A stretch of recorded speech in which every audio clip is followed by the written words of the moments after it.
people in this room have more than one kid? Have you experienced that feeling when your kid comes and tells you, Dad, you don't love me, you love brother more? Any? If he's weeping and he's saying, you don't love me, Dad, you love him more, then what do you do? Oops, sorry, I have Intel reboot asking me, sorry. What do you do then? Do you tell them, don't you know I wake up at 5 o'clock for you to prepare your food? Or you just hug them and make them feel loved?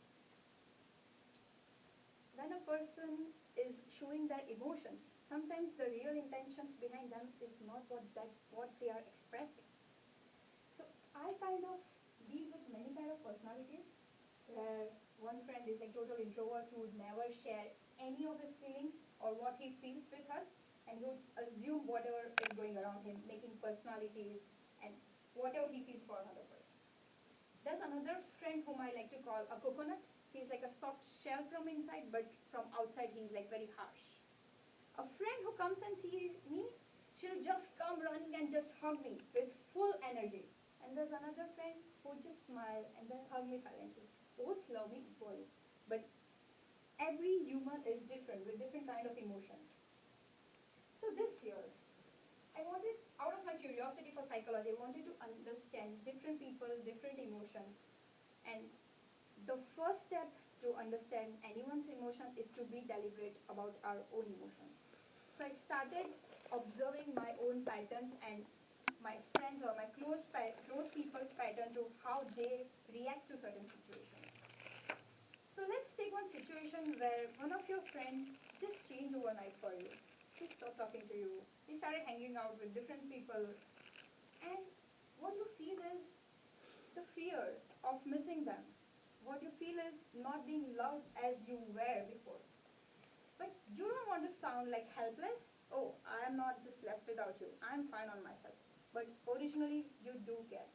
You, you have to be prudent about what you feel and not just respond to what, what you want to tell them. You just outburst sometimes and you be anxious at them or just be frustrated and you just tell them, you know, you have changed and you start blaming them. Or let's say at work, if a customer comes to you and he tells you this is a showstopper issue, I will escalate this case to your manager. Originally what he is asking for is help and support from you. But what he responds is frustration. So I came across this book which is Emotional Intelligence by Daniel Goleman. So this term, emotional intelligence, was coined in 1990 by Salve and Mayer. And psychologically, when a baby is born, let's say there are two newborn babies, if one baby is crying, another baby will start crying automatically without any reason. Because we humans are genetically built in a way that we have empathy as core in us. But then what happens? We grow up. The wrapper of ego and personality grows along with us. And then when someone expresses their emotions, you don't empathize with them, but you take the blame that, are you telling me I'm not good? But sometimes the real intentions are something different. So I started to look my own patterns. Like when I want to say I need a hug, I sometimes tell people or tell my close ones, Mom, you're not being affectionate. You don't love me. Or to a friend, I will tell them, you just changed. But the real intention is, I'm afraid that you just changed for me. And I started not to curb my soft emotions or not to not to be afraid to show my vulnerability, because vulnerability is superpower. When you try to show your real soft emotions to your close ones, they will try to understand and you are taking the blame from you to me. I am feeling like this because you are acting like this. And that's how they will not just resist that, you know, you're being insecure or you're being possessive, because only your close ones will feel insecure or possessive. So this is about me, how I learn to manage myself. But what about other people? What if someone comes to me with their emotional outburst? So I started to break things in a way that I try to concentrate on their real intentions and not just see their emotional outburst. And for that, sometimes you need to communicate. Talk to them, try to understand why are they feeling what they are feeling. And come into their zone. Like, I am very expressive person. I just keep on shouting every time.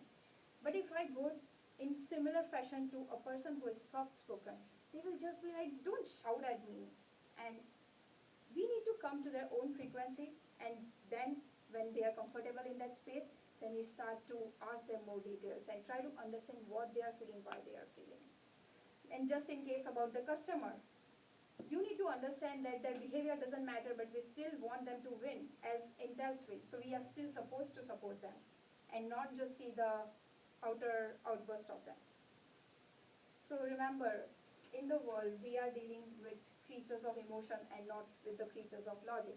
And this world and this life is very small, and you don't know when you will say last goodbye to a person. So don't make sure that a heartbreak of someone doesn't change into resentment, which then adds up ego, and then it will definitely lead to the breakup of any relationship. So make sure you don't lead to that phase, and if you have any broken relations, try to get them back. Don't bring your ego and personality in between.